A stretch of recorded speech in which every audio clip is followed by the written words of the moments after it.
മുനമ്പം പ്രശ്നം പരിഹരിക്കപ്പെടണമെന്നും സർക്കാർ മനഃപൂർവ്വം വൈകിപ്പിക്കുന്നതായി കരുതുന്നില്ലെന്നും Kozhikode archbishop doctor Varghese Chakkalakkal. പ്രശ്നം പരിഹരിക്കപ്പെടണം. അത് സർക്കാരിന്റെ മൈലേജ് കൂട്ടുകയുള്ളൂ. കോടതിക്കപ്പുറം എങ്ങനെ പ്രശ്നം പരിഹരിക്കാമെന്ന് നോക്കണം. കോടതി ഇടപെട്ടതിനാൽ കോടതി വിധി തന്നെയാകും അന്തിമമെന്നും വർഗീസ് ചക്കാലക്കൽ പറഞ്ഞു. എനിക്കങ്ങനെ തോന്നുന്നില്ല.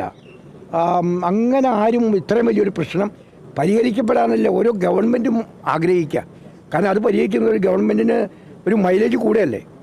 അപ്പോൾ മനഃപൂർവ്വം ഇത് മാറ്റിവെച്ച് അത് തടസ്സപ്പെടുത്തുകയാണെന്നൊന്നും ഞാൻ ചിന്തിക്കുന്നില്ല. പക്ഷേ ഇതിനൊക്കെ ചിലപ്പോൾ സമയം, നിയമത്തിൻ്റെ വശങ്ങളൊക്കെ നോക്കുമ്പോൾ അതിന് സമയം വേണ്ട വരും. ആ സമയത്തിൻ്റെ ഉള്ളിൽ ഇത് നടക്കും. ഞാനെപ്പോഴും ഒരു ശുഭാപ്തി വിശ്വാസക്കാരനാണ്. എല്ലാം നന്മയ്ക്ക് വേണ്ടി, എല്ലാം ഗുണത്തിന് വേണ്ടി നടക്കുന്നു എന്നുള്ള വിശ്വാസമാണ് എനിക്കുള്ളത്. ഔട്ട് ഓഫ് കോർട്ടിലേക്ക്, പക്ഷെ എന്നാലും ഔട്ട് ഓഫ് കോർട്ട് സെറ്റിൽമെൻറ്റ് വന്നാലും കോർട്ട് ഇടപെട്ടത് കാരണം കോർട്ടിൻ്റെ വിധിയായിരിക്കും അന്തിമ വിധി. അപ്പോൾ അത് നമ്മൾ നോക്കേണ്ടി വരും.